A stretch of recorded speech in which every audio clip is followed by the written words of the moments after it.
Bonjour, je m'appelle Marc-Claude Ricard, je suis agricultrice et permacultrice. Je travaille en sécurité et autonomie alimentaire au collectif alimentaire depuis 4 ans déjà. Avant ça, j'ai travaillé pendant une vingtaine d'années en Amérique latine et en Asie en sécurité et autonomie alimentaire toujours.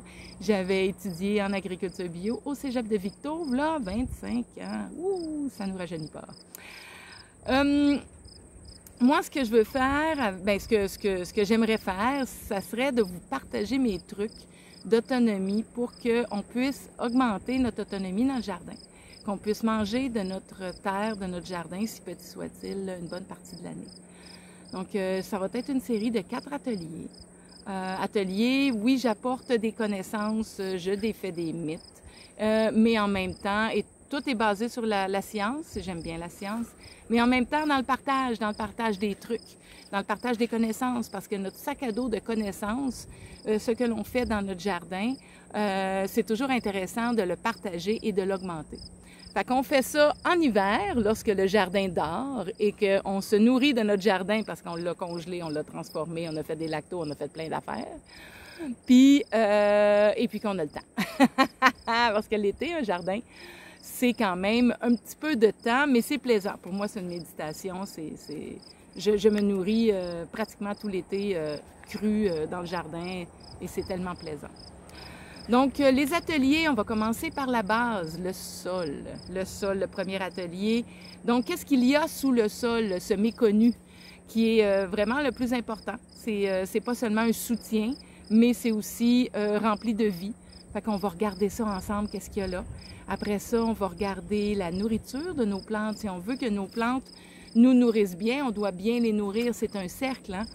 Donc, comment on peut faire pour avoir des beaux gros brocolis, des beaux gros choux-fleurs, d'avoir 20 courges sur un plant de courges? Comment qu'on peut faire ça?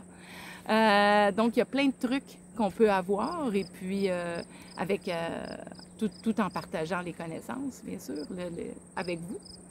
Et puis le petit dernier, ben ça va être les ennemis, parce qu'on travaille fort et puis tout d'un coup, il y a une maladie ou un insecte qui arrive et qui mange tout. Et puis c'est-tu grave s'il y a des trous dans ma laitue?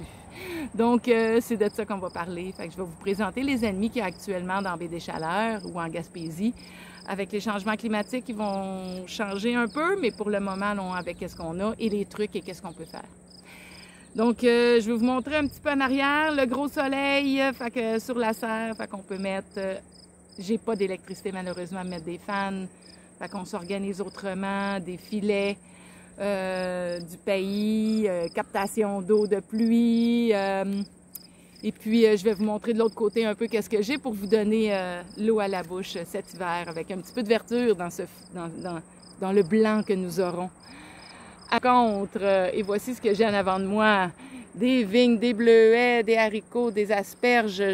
Il y a de quoi à manger quand même beaucoup sur des petites surfaces.